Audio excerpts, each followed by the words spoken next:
مصطفیٰ جانے رحمت پہ لاکھوں سلام، شمع بز میں ہدایت پہ لاکھوں سلام۔ اعوذ باللہ من الشیطان الرجیم، بسم اللہ الرحمن الرحیم۔ سبحان الذی اسری بعبدہ لیلا من المسجد الحرام الی المسجد الاقصی الذی بارکنا حولہ لنریہ من آیاتنا انہ هو السمیع البصیر۔ صدق اللہ العظیم۔ رب اشرح لی صدری ویسر لی امری واحلل عقدۃ من لسانی یفقہوا قولی واجعل لی وزیرا من اہلی، آمین یا رب العالمین۔ اللہم صلی علی محمد وعلی آل محمد کما صلیت علی ابراہیم وعلی آل ابراہیم انکا حمید مجید۔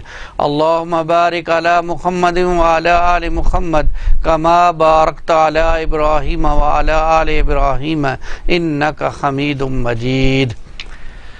آج 6 ربیع الاول ہے اور سیرت رسول صلی اللہ علیہ وسلم کا مطالعہ جاری ہے۔ طائف کے واقعات ہم پڑھ رہے تھے کہ رسول اللہ صلی اللہ علیہ وسلم سن 10 نبوی میں طائف تشریف لے گئے۔ طائف میں ایک دن میں وہ سب کچھ ہو گیا جو محمد رسول اللہ صلی اللہ علیہ وسلم کے ساتھ 10 سالوں میں مکہ میں نہیں ہو سکا۔ طائف کے لوگوں نے اللہ کے رسول صلی اللہ علیہ وسلم کو لو لوہان کر دیا، آپ کو پتھر مار مار کر آپ صلی اللہ علیہ وسلم کو اتنا اذیت پہنچائی کہ آپ صلی اللہ علیہ وسلم کے پاؤں مبارک سوج گئے۔ آپ ایک باغ میں رکے اور نبی پاک صلی اللہ علیہ وسلم ایک باغ میں دیوار کے ساتھ ٹیک لگا کر کچھ دیر بیٹھے۔ اس دوران آپ صلی اللہ علیہ وسلم نے ایک عظیم دعا مانگی جو میں آپ کے سامنے رکھ رہا ہوں۔ اللہم الیک اشکو ضعف قوتی وقلت حیلتی وہوانی علی الناس یا ارحم الراحمین۔ اے اللہ تعالیٰ، میں تجھ ہی سے اپنی کمزوری اور بے بسی اور لوگوں کے نزدیک اپنی بے قدری کا شکوہ کرتا ہوں۔ یا ارحم الراحمین، تو کمزوروں کا رب ہے اور تو ہی میرا بھی رب ہے۔ تو مجھے کس کے حوالے کر رہا ہے؟ کیا کسی بیگانے کے جو میرے ساتھ سختی سے پیش آئے، یا کسی دشمن کے جس کو تو نے میرے معاملے کا مالک بنا دیا ہے؟ اگر مجھ پر تیرا غضب نہیں تو مجھے کوئی پرواہ نہیں، لیکن تیری عافیت میرے لیے زیادہ کشادہ ہے۔ میں تیرے چہرے کے اس نور کی پناہ چاہتا ہوں جس سے تاریکیاں روشن ہوں گی۔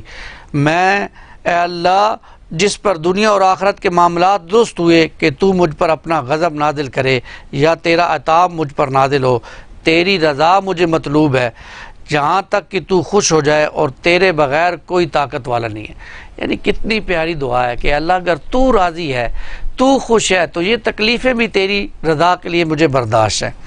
اس کے بعد رسول اللہ صلی اللہ علیہ وسلم مکہ واپس آئے، لیکن مکہ سے کچھ پیچھے رسول اللہ صلی اللہ علیہ وسلم کھڑے ہو گئے، اور آپ صلی اللہ علیہ وسلم کو ابھی آپ صلی اللہ علیہ وسلم نے 2-3 سرداروں کی طرف پیغام بھیجا۔ آپ صلی اللہ علیہ وسلم نے سب سے پہلے پیغام بھیجا سہیل بن عمر کے پاس، لیکن اس نے پناہ دینے سے انکار کر دیا۔ تو پھر آپ صلی اللہ علیہ وسلم نے موتم بن عدی کے پاس پیغام بھیجا۔ موتم کا دادا جو ہے وہ نوفل بن عبد مناف نبی پاک صلی اللہ علیہ وسلم کے جد امجد میں سے تھا، تو اس نے آپ صلی اللہ علیہ وسلم کو پناہ دینے کی خواہش ظاہر کی اور ہاں کر دی، اور خود اس نے اپنے بیٹوں کے ساتھ ہتھیار لگا کر وہ آیا مکے سے باہر، اور آپ صلی اللہ علیہ وسلم کو ساتھ لے کر گیا۔ رسول اللہ صلی اللہ علیہ وسلم مکے میں پہنچے اور موتم اور اس کے چاروں بیٹے وہاں پر ہتھیار لگا کے کھڑے ہو گئے۔ رسول اللہ صلی اللہ علیہ وسلم نے وہاں پر طواف کیا، 2 نفل ادا کیے، اور پھر آپ گھر تشریف لے گئے۔ یہ معاملہ آپ ذرا نوٹ کریں کہ مکہ جس جگہ پہ رسول اللہ صلی اللہ علیہ وسلم پیدا ہوئے، جس جگہ پہ آپ صلی اللہ علیہ وسلم نے اپنی زندگی کے اتنے برس گزارے، اس جگہ میں بھی آپ کو آنے کے لیے ابھی پناہ کی ضرورت پڑی۔ لیکن مشرکین کا معاملہ کیا تھا کہ وہ مزید اب تقاضے کر رہے تھے، بار بار آپ سے معجزات کا تقاضا کیا جاتا تھا۔ کبھی کہتے ہم آپ کو نبی مان لیں گے، ہم چاہتے ہیں کہ ایک فرشتہ آپ کے اوپر نازل ہو، اس کے ہاتھ میں کتاب ہو، ہم اس کتاب کو چھو کر دیکھ لیں، ہم آپ پر ایمان لے آئیں گے، یا آپ ایسا کریں یہ جو احد کا پہاڑ ہے اس کو سونے کا بنا دیں، ہم آپ پر ایمان لے آئیں گے۔ طرح طرح کے مطالبات کرتے تھے۔ لیکن ایک مرتبہ اللہ کے رسول صلی اللہ علیہ وسلم کے پاس جبرائیل تشریف لائے۔ آپ نے جبرائیل سے کہا میری قوم کے لوگ یہ کہہ رہے ہیں کہ میں ان کو معجزات دکھاؤں۔ تو جبرائیل نے کہا یا رسول اللہ جو یہ طلب کر رہے ہیں وہ ان کو دکھا دیا جائے گا، لیکن اگر اس کے بعد آپ کی قوم نہ مانی تو پھر اللہ کی طرف سے عذاب نازل ہوگا اور پھر پوری کی پوری قوم کو جو ہے وہ غرق کر دیا جائے گا۔ جب مشرکین نے دیکھا کہ بار بار معجزات کہنے کے بعد اللہ کے رسول معجزات نہیں دکھا رہے ہیں تو اس بات پر انہوں نے اصرار کرنا شروع کر دیا۔ بار بار وہ اللہ کے رسول صلی اللہ علیہ وسلم کے پاس آتے اور مختلف نشانیاں طلب کرتے۔ ایک مرتبہ رسول اللہ صلی اللہ علیہ وسلم کے پاس وہ آئے اور انہوں نے کہا کہ آخر کوئی ایک نشانی تو ہمیں دکھائیں تاکہ ہم جان سکیں آپ اللہ کے رسول ہیں۔ اس پر رسول اللہ صلی اللہ علیہ وسلم نے اپنے رب سے سوال کیا کہ انہیں کوئی نشانی دکھلا دیجئے۔ اوپر چاند آ چکا تھا، رسول اللہ صلی اللہ علیہ وسلم نے انگلی کا اشارہ چاند کی طرف کیا، چاند دو ٹکڑوں میں بٹ گیا، دو حصوں میں بٹ گیا۔ تمام مشرکین نے اس کو دیکھا لیکن پھر بھی ایمان نہیں لائے۔ کچھ نے کہا یہ تو جادو ہے، کچھ نے کہا ہماری آنکھوں کو اوپر سحر کر دیا گیا ہے، کچھ نے کہا چلو ہم نے تو دیکھ لیا، ہم نہیں مانتے، ہم باہر سے آنے والے لوگوں سے پوچھیں گے، اگر واقعی چاند دو ٹکڑوں میں تقسیم ہو گیا تو ہم ایمان لے آئیں گے۔ کچھ لوگ باہر سے تشریف لائے اور انہوں نے آ کر بتایا کہ واقعی ہم نے چاند کو دو ٹکڑوں میں ہوتے ہوئے دیکھا ہے، لیکن یہ لوگ پھر بھی ایمان نہیں لائے۔ کیوں؟ کیونکہ وہ ایمان نہیں لانا چاہتے تھے، وہ کٹ حجتی پر اتر آئے تھے۔ اس دوران سن 11 نبوی میں اسرا یا معراج کا واقعہ ہوا۔ اسرا سے مراد ہے کہ جو اللہ کے رسول صلی اللہ علیہ وسلم نے بیت اللہ سے لے کر بیت المقدس تک کا سفر کیا، اس کو اسرا کہتے ہیں، اور جو بیت المقدس سے لے کر آپ صلی اللہ علیہ وسلم نے ساتوں آسمانوں کی سیر کی اور وہاں پر جا کر اللہ سے ملاقات کی، اس کو معراج کہتے ہیں۔ اس کا ذکر سورہ بنی اسرائیل کی پہلی آیت میں ہے، سبحان الذی اسری بعبدہ لیلا من المسجد الحرام الی المسجد الاقصی الذی بارکنا حولہ لنریہ من آیاتنا۔ پاک ہے وہ ذات جس نے اپنے بندے کو راتوں رات مسجد حرام سے مسجد اقصی تک کی سیر کرائی، جس کے گرد ہم نے برکت رکھی ہے۔ اب آپ اندازہ کریں کہ اللہ کے رسول صلی اللہ علیہ وسلم کے پاس جبرائیل تشریف لاتے ہیں اور آپ کے ہاتھ میں ایک خچر نما، خچر سے تھوڑا سا چھوٹا اور گدھے سے تھوڑا سا بڑا ایک جانور تھا، اور اس کو براق کہتے ہیں۔ اللہ کے رسول صلی اللہ علیہ وسلم اس وقت حرام میں، مسجد حرام میں تشریف فرما تھے، اور جبرائیل آپ کے پاس تشریف لائے، آپ کو لے کر بیت اللہ کے اندر اللہ کے رسول صلی اللہ علیہ وسلم سے بات کی، اور آپ کے پاس 3 برتن پیش کیے، ایک شراب کا، دوسرا شہد کا، اور تیسرا دودھ کا۔ رسول اللہ صلی اللہ علیہ وسلم نے دودھ کو پسند فرمایا، تو جبرائیل نے فرمایا کہ آپ صلی اللہ علیہ وسلم نے فطرت پائی ہے، اللہ تعالیٰ نے آپ کو ہدایت عطا فرمائی ہے اور آپ کی امت کو بھی ہدایت عطا فرمائی ہے۔ اگر آپ شراب پسند کرتے تو آپ کی امت گمراہ ہو جاتی۔ اس کے بعد آپ صلی اللہ علیہ وسلم کو بیت المقدس میں لے کر گئے، اور بیت المقدس میں اللہ کے رسول صلی اللہ علیہ وسلم نے 2 رکعت نماز نفل ادا کی، جس میں آپ نے تمام انبیاء کی امامت کروائی۔ پھر وہاں سے آپ کو آسمان دنیا تک لے جایا گیا۔ جبرائیل علیہ الصلوۃ والسلام نے آسمان کے دروازے کھلوائے، آپ کے لیے دروازے کھول دیے گئے۔ آپ نے وہاں پر انسانوں کے باپ سیدنا آدم علیہ الصلوۃ والسلام کو دیکھا، انہیں سلام کیا، انہوں نے آپ کے سلام کا جواب دیا، مرحبا کہا، آپ کی نبوت کا اقرار کیا۔ ان کے ایک طرف دائیں طرف ایک گروہ تھا جو نیک لوگوں کا گروہ تھا، ان کی بائیں طرف دوسرا گروہ تھا جو کہ بد اخلاق لوگ یا جہنمی لوگوں کا گروہ تھا۔ اس کے بعد آپ کو دوسرے آسمان پر لے جایا گیا، سیدنا جبرائیل نے دروازہ کھلوایا، آپ کے لیے سارے دروازے کھول دیے گئے۔ آپ نے اس پہ 2 خالہ زاد بھائیوں سے ملاقات کی، سیدنا یحییٰ بن زکریا اور سیدنا عیسیٰ ابن مریم رضی اللہ علیہ الصلوۃ والسلام۔ آپ نے ان سے ملاقات کی، آپ نے ان کو سلام کہا، انہوں نے آپ صلی اللہ علیہ وسلم کو مرحبا کہا، آپ کی نبوت کا اقرار کیا۔ پھر آپ کو تیسرے آسمان پر لے جایا گیا، وہاں پر آپ نے سیدنا یوسف علیہ الصلوۃ والسلام کو دیکھا، انہیں آدھا حسن دیا گیا تھا، آپ نے انہیں بھی سلام کیا، انہوں نے جواب دیا اور آپ صلی اللہ علیہ وسلم کی نبوت کا اقرار کیا۔ اس کے بعد آپ صلی اللہ علیہ وسلم کو چوتھے آسمان پر لے جایا گیا، سیدنا ادریس علیہ الصلوۃ والسلام کو آپ نے وہاں پر دیکھا اور انہیں سلام کیا، انہوں نے آپ کے سلام کا جواب دیا، آپ کو مرحبا کہا اور آپ کی نبوت کا اقرار کیا۔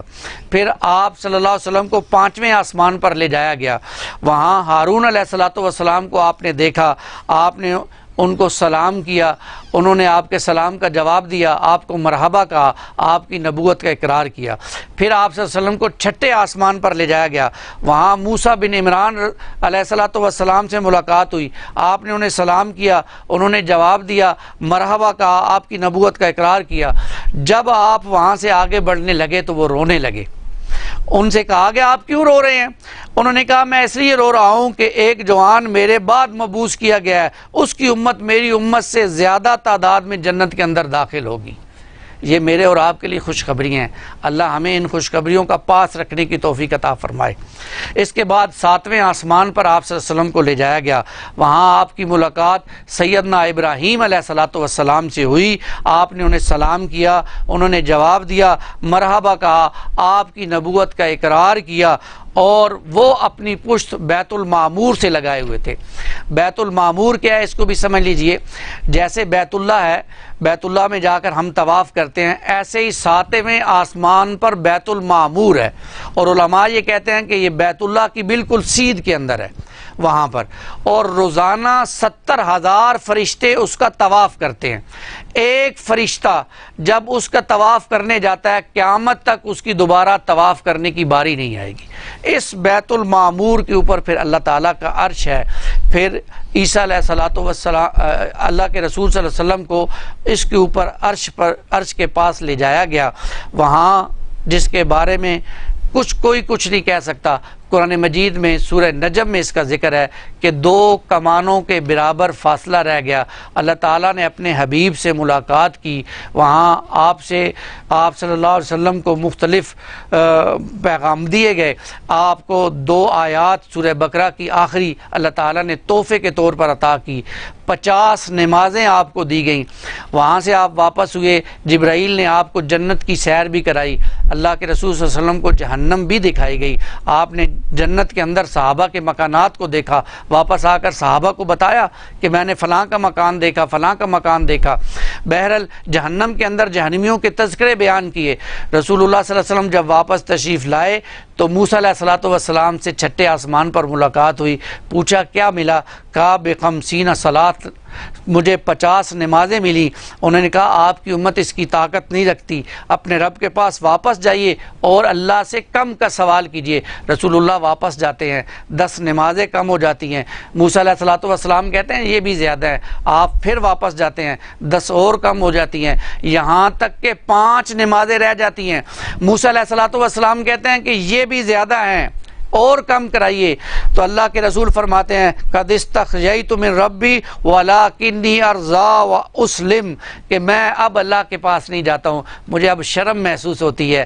آپ اندازہ کریں، غور کریں، اللہ کے رسول 5 نمازیں کم کرنے پر شرم محسوس کر رہے ہیں، آج امت 5 کی 5 چھوڑ دیتی ہے، کوئی شرم محسوس نہیں کرتی۔ غور کریں، یہ وہ نماز وہ چیز ہے جس کے بارے میں اللہ کے رسول نے فرمایا نماز میری آنکھوں کی ٹھنڈک ہے، نماز میری آنکھوں کی ٹھنڈک ہے۔ کبھی آپ فرماتے بلال آذان دو میری آنکھوں کو ٹھنڈک پہنچاؤ۔ آج امت نے اس بہترین عمل کو، نماز کو چھوڑ دیا۔ پوری امت میں سے دیکھیں 2%، 3% نمازی ہو۔ خود اللہ تعالیٰ مجھے اور آپ کو پکا سچا نمازی بنائے، صحیح طریقے کے ساتھ 5 وقت کی باجماعت نماز ادا کرنے کی توفیق عطا فرمائے۔ دیکھیں سیرت کا ایک حاصل یہ بھی ہے کہ ہم سچے نمازی بن جائیں۔ آپ صلی اللہ علیہ وسلم واپس آئے، اسی رات آپ صلی اللہ علیہ وسلم پھر واپس مکے میں تشریف لائے۔ جب صبح ہوئی تو اللہ کے رسول نے یہ واقعات لوگوں کو سنائے، مشرکین کو بتائے کہ اللہ تعالیٰ نے مجھے راتوں رات بیت اللہ سے بیت المقدس، پھر سے 7 آسمانوں کی سیر، جنت جہنم دیکھی میں نے۔ تو مشرکین نے مذاق اڑانا شروع کر دیا، کہا کہ یہ کیسے ممکن ہے کہ رات کے ایک حصے میں اللہ آپ کو یہاں سے بیت المقدس لے جائے، وہاں سے جنت بھی دکھائے اور 7 آسمانوں کی سیر بھی کرائے، پھر آپ واپس بھی آ جائیں۔ کچھ لوگ سیدنا ابوبکر کے پاس گئے رضی اللہ تعالیٰ عنہ، کہا آپ کے صاحب یہ فرما رہے ہیں۔ تو سیدنا ابوبکر نے کہا اگر میرے صاحب نے یہ فرمایا تو بالکل سچ فرمایا ہے۔ اس پر آپ کو اللہ کے رسول نے لقب دیا صدیق، یعنی آپ سچے ہیں، آپ نے رسول اللہ صلی اللہ علیہ وسلم کی نبوت کا سچا مان لیا۔ تو یہ معاملات ہوئے، پھر کفار نے آپ کا امتحان بھی لیا۔ پوچھا آپ نے بیت المقدس دیکھا ہے؟ ذرا ہمیں اس کے اوصاف بیان کریں۔ آپ صلی اللہ علیہ وسلم نے بیت المقدس کو ایسے تو نہیں دیکھا تھا کہ کسی کو اب امتحان دینا ہے۔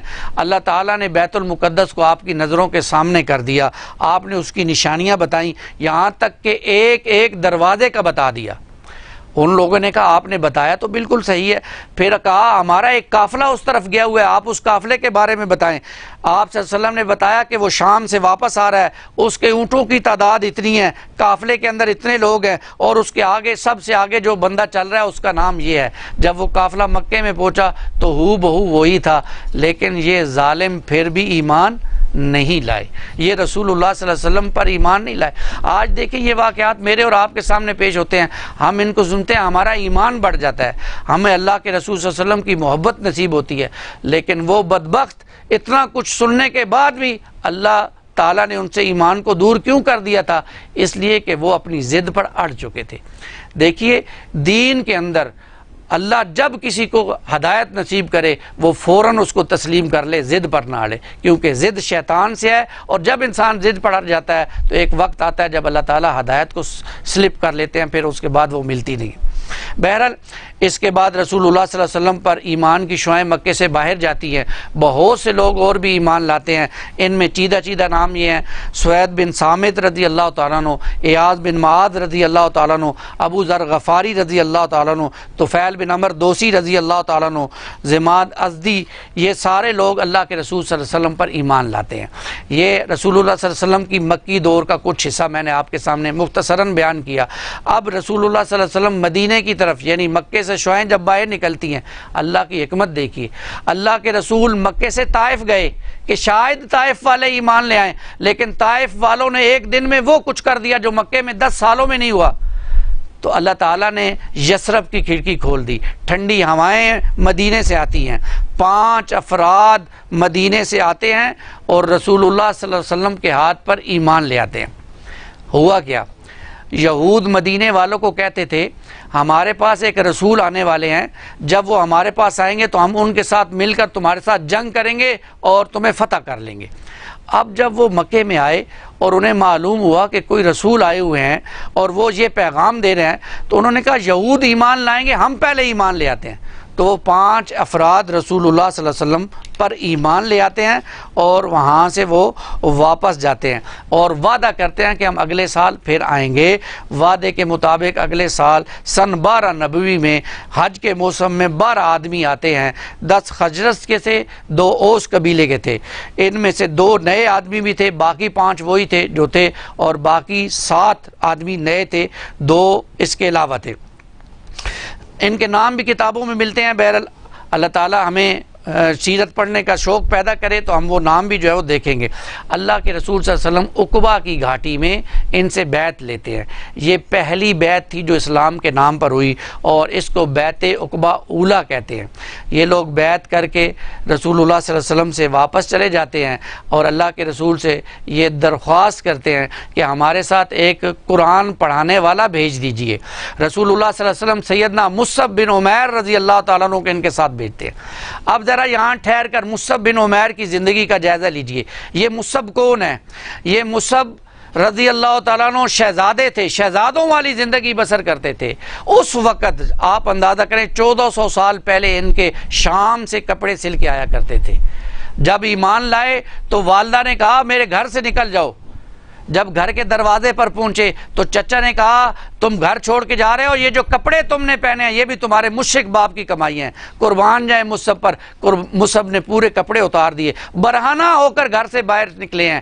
پھر سیدنا عثمان رضی اللہ تعالیٰ عنہ نے کمل عطا کیا، پوری زندگی اس کمل میں گزار دی ہے۔ یہ مصعب مدینے جاتے ہیں اور پورا سال لوگوں کو قرآن مجید پڑھاتے ہیں۔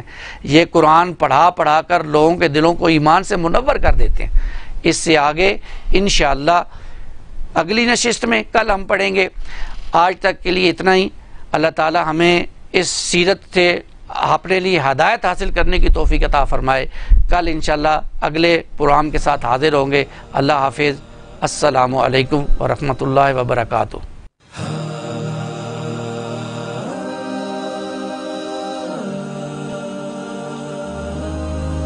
مصطفیٰ جانے رحمت پہ لاکھوں سلام، شمع بز میں ہدایت